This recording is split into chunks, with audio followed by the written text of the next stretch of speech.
मी शिवश्री प्रकाश Raibhan पारके, Chhatrapati Sambhaji brigade, केंद्र शासन व महाराष्ट्र शासन निर्णय व धोरण 19 एप्रिल 2023 रोजी राज्यांना व कलेक्टर, मुख्य कार्यकारी अधिकारी, तहसीलदार यांना शासनाच्या उपक्रमासाठी वाळू उपलब्ध करून देणे बंधनकारक असताना शासनाच्या निर्णयाची उडवाउडवी करणाऱ्या तहसीलदारांच्या विरोधात गेली 19 नोव्हेंबर 2024 पासून आतापर्यंत पाठपुरावा करतोय, परंतु तहसीलदार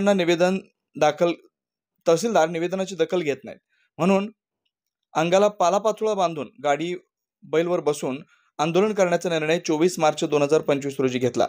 शेतकरी कर्जमाफी लवकरात लवकर करावी, लाडक्या बहिणीला 2100 रुपये महिना द्यावा, संजय गांधी निराधार व विधवा महिला यांना शासनाचा आर्थिक पाठबळ त्वरित मिळावेत व पंतप्रधान घरकुल, रमाई घरकुल, शबरीमाला घरकुल इत्यादी घरकुल शासन निर्णयाप्रमाणे वाढू देण्यात यावी।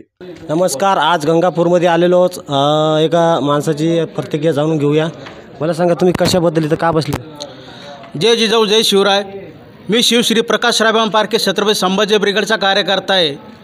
शासन निर्णय 19/2023 एप्रिल रोजी महसूल मंत्री विखे पाटील व देवेंद्र फडणवीस साहेबांनी GR काढला होता की केंद्र आणि राज्य शासनाचे जे मोठे प्रकल्प राहील त्यासाठी वाळू उपलब्ध करून देण्यात येईल।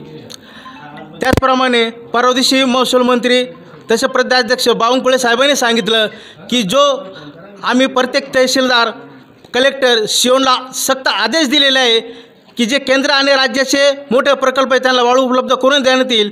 जे घरकुलाची जे यादी आपल्या गंगापूर तालुक्यामध्ये किंवा आपल्या संभाजीनगरमध्ये झालेली ते एकही घाट आपल्या या जिल्ह्यामध्ये झालेलं नाही। आपण जर बघितलं तर पश्चिम महाराष्ट्र असेल तिथं प्रत्येक ठिकाणी घाट हे उपलब्ध करून दिलेले आहे आणि सर्वसामान्य गोरगरीब असेल, जनतेला असेल त्यांना ही वाळू उपलब्ध करून देण्याचं काम शासन करत आहे।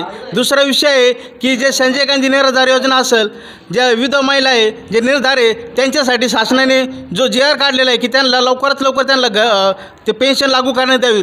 परंतु आपल्या गंगापूरचे तहसीलदार यांनी जे ऑनलाईन कागद झालेले आहे त्याच्यामध्ये त्रुटी काढलेला आहे की तलाठ्याचा अहवाल नाही किंवा जन्मतारखेत प्रॉब्लेम आहे। परंतु मला असं म्हणणं आहे की ज्यावेळेस महिला फाईल लॉग इन करतात त्यावेळेस फाईल आक्षेप होती, आवक जावकमार्फत ज्यावेळेस तहसील कार्यालयात ती फाईल जमा करण्यात येते त्यावेळेस ती फाईल ओके असती। मग 3 महिने 4 महिने असं काय होतं की ते रिपोर्ट गायब झालेले असतात। मग हे रिपोर्ट जाणून बुजून कोण गाळ करतं याचीही चौकशी गंगापूर तहसीलची व्हायला पाहिजे।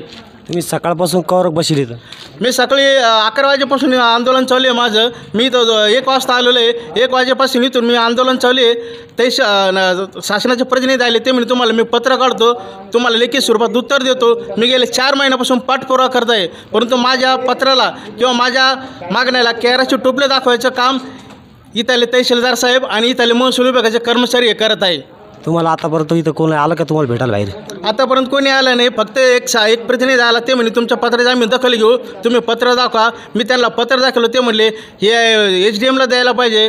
आता HDMच्या याच्यात काय संबंध आहे? बिडवणे जे तहसीलदारला आदेश दिले की संबंधित घरकुल हे पात्र आहे, याला तहसीलदारांनी वाळू द्याय नाही, बिडोचं काम नाही राहिलं ना ते। आता बिडो म्हणतो, आपलं तहसीलदार म्हणतो HDMला पत्र द्या। आम्ही HDM साहेबाला बोललो, HDM साहेब म्हणले की तुमच्या तालुक्याचा प्रश्न आहे।